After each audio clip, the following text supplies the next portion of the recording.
Hey y'all, it's RJ here, and I wanted to kind of show you a little bit of some stuff that I like to cook. I'm going to go ahead and turn on my pan here. I have this Rachel Ray pan here. I'm going to put it on medium heat. It's got just a little bit of olive oil, extra virgin olive oil in the pan. I'm going to make like a chicken and veggie dish to go over some rice. And I'm going to make enough for me to eat off of for my lunches for the entire week. So here's an idea if you're trying to eat healthy and get as much food as you can out of one dish. Here's an example of it. So my face won't be in here the entire time because I kind of have to duck low, but you can kind of see what I'm doing. So right here I have some, let's see if I can get in there. Some boneless, skinless chicken breast tenderloins. I like tenderloins because I'm just going to drizzle them with a little olive oil on the top so the seasonings I'm going to put on them will stick while the pan is heating up. I'm going to kind of spread the oil around. Ooh, got a little smoky. Okay, so I'm going to kind of rub in that olive oil onto all sides of the chicken. Now, as I was saying, I really like chicken breast tenderloins because they're all white meat. But, excuse me while I rinse my hands, they're all white meat, but they cook up really fast. So if you're looking to cook all white meat chicken and not take a huge amount of time to cook it, chicken breast tenderloins are a perfect substitute. I'm going to start with a little garlic powder. I'm just going to give it a nice coat. I love garlic flavor, but you may not, so you can use maybe onion powder or something else. I don't cook with a lot of salt, but I do like garlic salt, just a touch. It brings out the flavor of the meat. A little onion powder gives it a nice flavor. Now I don't really measure out how much of the seasonings I use. It really depends on your palate and what you like. I like more garlic and onion flavor. And then this is a Mrs. Dash salt-free grilled chicken blend. Has a little bit of cayenne in it, so I'm not going to put a whole lot. Then I'm going to take all those seasonings, because I just put the olive oil on top of the chicken. You can kind of see I'm just massaging it over the chicken so that the seasoning spreads all over the chicken. You never want to leave meat unseasoned. The only thing I could think, sorry while I rinse my hands, the only thing I can think that I don't like a lot of seasoning on is like a ribeye steak. Just give me a touch of salt and pepper. Don't give me a lot of seasoning on a ribeye. Okay, the pan is hot now. Also, I took, you can see in the corner there maybe, it's hard to do this, yeah, right there. Right here is, I took 5 whole peeled garlic cloves, and you just take a knife like this, hold it flat, and slam it on top. It breaks it apart, and then I just gave it a rough chop, and I'm going to put that in with the chicken before I do my other veggies, because I love garlic, and garlic is so good for you, especially if you can use real garlic in a dish. It's so healthy for you. It gives a lot of flavor, and it's good for you. So now we get ready for the sizzle, y'all. Yeah, I like that sound. So I want to get the chicken in first. Give it a good sear on both sides. Whoa, color.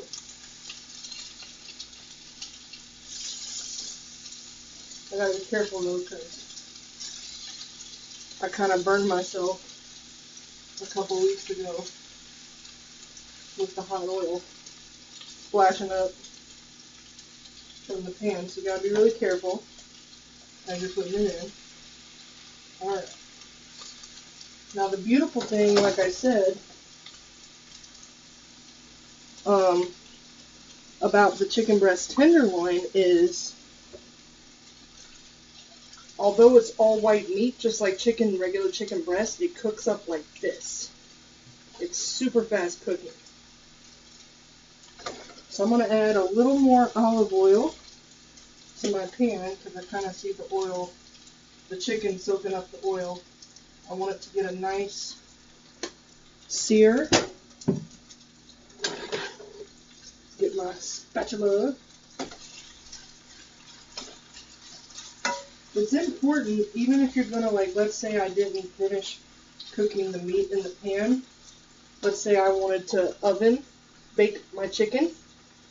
It's still a good idea to go ahead and sear it real quick, like 30 seconds to a minute on each side. Don't fully cook it all the way through. Just give it a nice sear and then put it in the oven.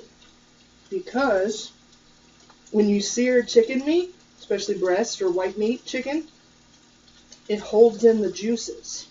Because when you put chicken in the oven, it can really dry it out. So I'm just kind of moving the chicken around a little. Make sure they cook evenly in my pan. When I flip it to the other side and get a sear on the other side, that's when I'm going to go ahead and add in my chunks of garlic that I cut up. Again, this was hardly any prep time. It's easy to do, and you might ask, well, how do I know when my chicken's ready to be flipped to the other side? I'll tell you. When you look at the chicken and you can see the white meat on the side that's down and cooking, when you can see a white ring form around the chicken, that means that bottom half has been cooked. So I'm seeing that already. So I'm going to go ahead and give it a flip. Oh yeah. Chicken has a pretty nice sear on the underside. And these Rachel Ray pans are really good because it gives you, even the chicken or the meat that's on the outer side, like the outer edges of the pan, still get a great cook.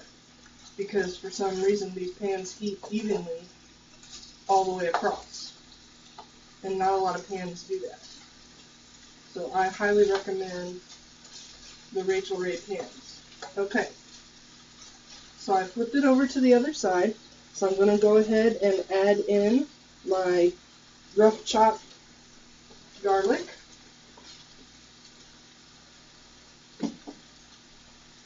This is just to give the dish a lot of extra flavor.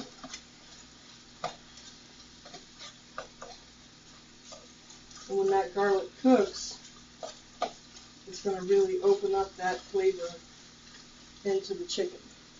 So let me give you a view of what it looks like there. Okay, so I'm going to keep it on the heat there.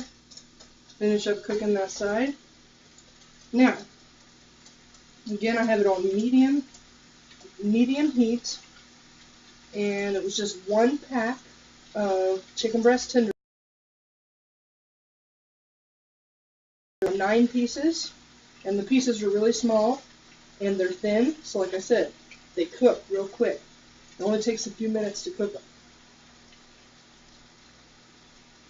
Now, I'm going to add some vegetables to this because, again, this is going to get, eventually when the chicken's finished cooking, it's going to get kind of, I'm going to take the spatula and kind of break the chicken apart. I'm not going to give it a nice fine chop or anything because I like my food to be homey and like chunky, you know, so I'm just going to take the spatula and kind of break it apart once it gets soft enough and cooked enough. And then I'm going to add in all of the other vegetables that I want to have.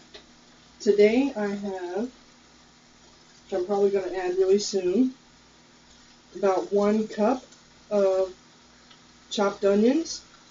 I like to get this stuff pre-chopped. Why not? Okay, it saves a little bit of time. I also got one of my new favorite topping things that I put in everything, and that is mild pico de gallo. It's onions, tomato, cilantro, and bell pepper with a little bit of like lime juice. Perfect. I'm also going to put in some tricolor chopped up bell pepper about 1 cup, so each vegetable is about 1 cup. I'm going to put in some already sliced mushrooms. Again, make my life a little bit easier.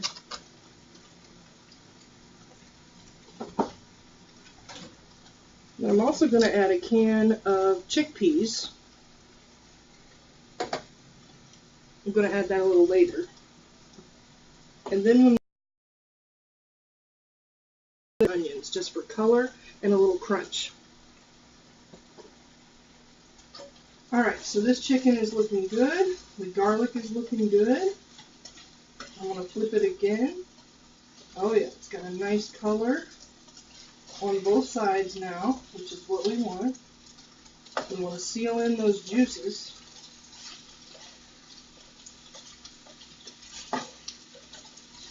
And this is a simple, healthy dish. And it's relatively easy and quick to make. You don't have to be an Iron Chef to make a decent, healthy meal. So the next one, because those are going to take a little bit longer to cook. So you just dump them right in. Get them in there. And I'm just going to kind of mix them around here with the chicken. And it looks like a lot in the pan right now. Looks like kind of Christmas colors with the red and green bell pepper. And it looks like I've got my ratio of meat to veggies is way too much. But honestly,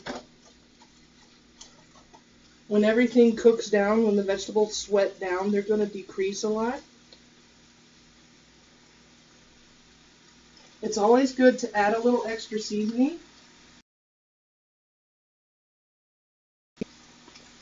More food. So I'm adding a little more garlic powder, a little more onion powder. Want to add a touch more garlic salt, just a little, because I don't like using a lot of salt.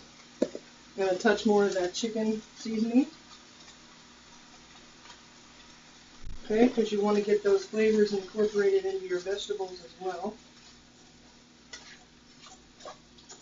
Okay, so now I'm just kind of mixing the veggies and the seasoning and the chicken all around. Again, I like a lot of vegetables. I like my dishes to be vegetable heavy instead of protein heavy, but it's up to you what you like. You may not like that many vegetables, but you can use the same vegetables, just cut 1 cup to half a cup or a quarter cup. It depends on what you like. This is what I like to eat.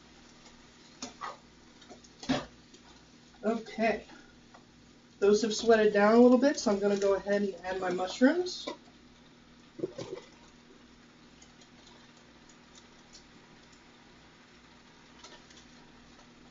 Now the one I'm going to add last is the pico de gallo because it's got tomatoes in it. And if you cooked your tomatoes too long in the pan with the rest of the veggies, it kind of loses the,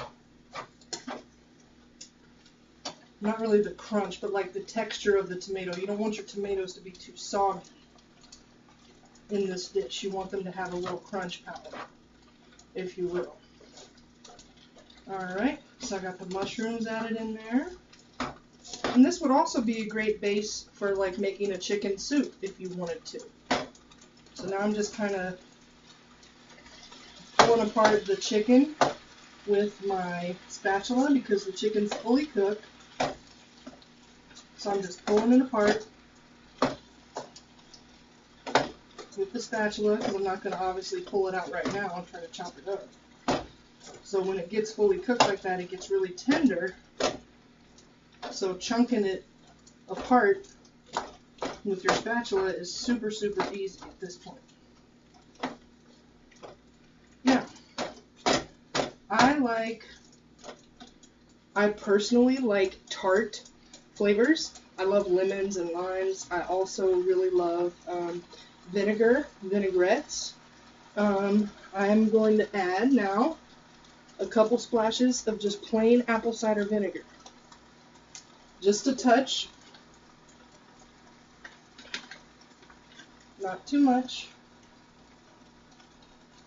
Maybe like 2 teaspoons at that. Because it is kind of powerful. You don't want to overpower it. with vinegar. You just want to give it a touch. Alright. So all that's in there sweating down. The onions and the bell peppers have fully sweated down. The mushrooms are getting smaller and getting softer as they're cooking. Now I'm going to add in my chickpeas. This is just to give a different texture to the dish. I'll go ahead and add some more of my seasoning, because now I've added mushrooms and chickpeas to the dish, so I want to give it a little more seasoning. So just a little more garlic powder, onion powder. And if you're a salt person, if you're okay with cooking with salt, now would be a time to add a little pinch extra of salt or black pepper. Add a little more of the chicken seasoning.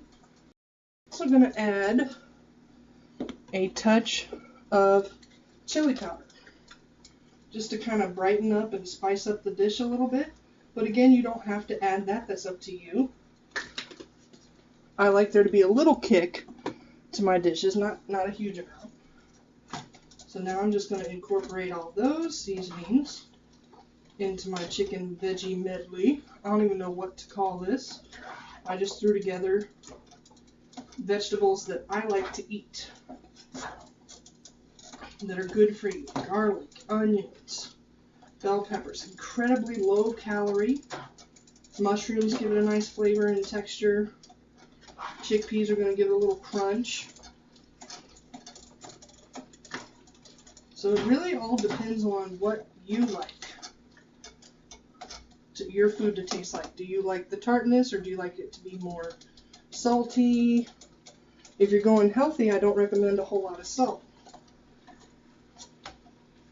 And also, if you struggle with fluid retention or have heart problems, salt is a big no-no, because it causes you to retain more fluid on your body. Alright, so it almost looks like a pulled chicken, shredded chicken dish. It's colorful, it's bright, it's vibrant. Now that it's almost done, I'm going to go ahead and add in my pico de gallo. Mild, because if I do like the real jalapenos in there, I'm going to be hurting the next day. And this is again just to give another texture, to give another flavor profile. Cilantro is an amazing herb.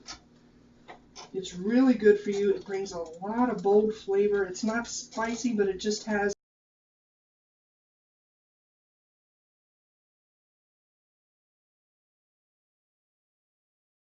flavor in your dish. I recommend using pico de gallo in really almost any dish. You can use it raw as a topping on top of a salad or something like that, but it also goes really well just being cooked in. But always add it at the end because of those tomatoes. You don't want to overcook them. You want them to still.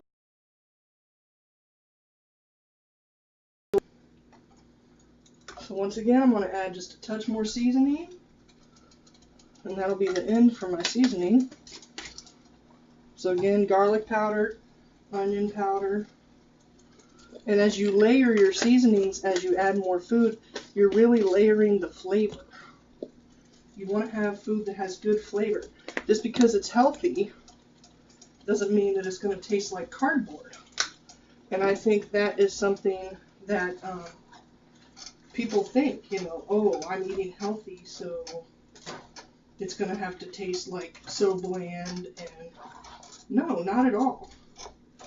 Especially when you're not cooking with salt, you may think, oh man, my food's not going to have any flavor. Not so. If you cook with a lot of fresh vegetables and fresh seasonings, and if you use whole garlic cloves, real garlic, not just garlic powder, but real garlic, and you put real cilantro, real garlic, if you like basil or oregano, chop up like real oregano and basil leaves and add that into your food. It's amazing. It gives it that extra flavor and brightness.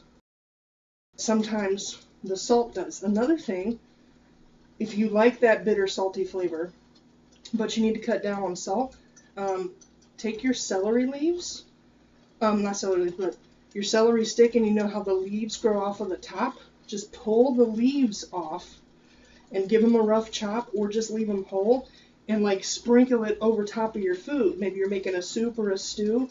It will give the bitterness of a salt without the salt. It's amazing. Whenever I make a soup or a stew, I get celery leaves and sprinkle it in there, and it gives it a salty flavor without any of the salt, so it's good for you.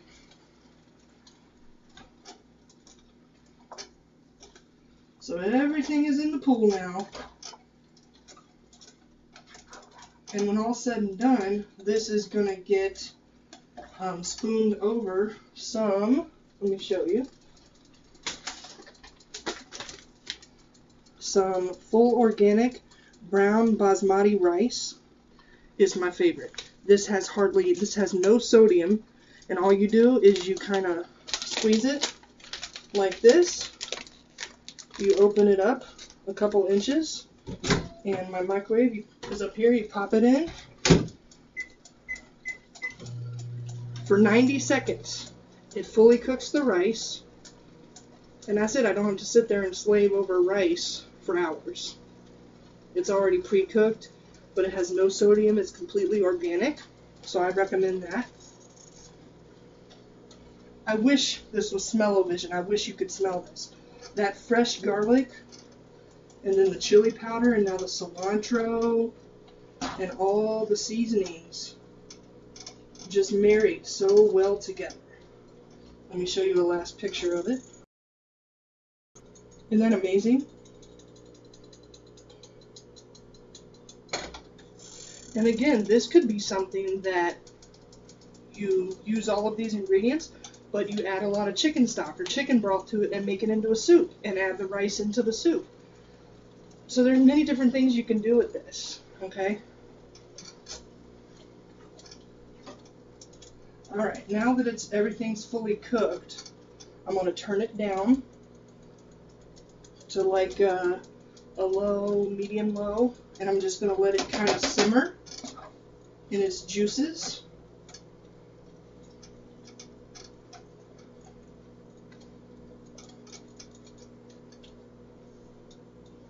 Excuse me for a second while I grab a plate. I want to show you the finished product. Okay, so my rice is done. Hot. I'm just gonna just pour a little tiny bit on this plate because I have chicken and veggies. Right. So I put a little bit of rice there on my plate, and I'm just gonna scoop out my chicken mixture. I'm going to top it with some nice crunchy green onion, and kind of sprinkle the green onion around the plate. And there you go. Look at that. It's got texture, flavor, taste, vibrancy. It's got everything you want, all in one dish. So again, this is my chicken medley over rice. Feel free to use this recipe or change it up, make it your own. The key thing is cook your own food, know what you're putting in your food, and make it healthy. Until next time, God bless you.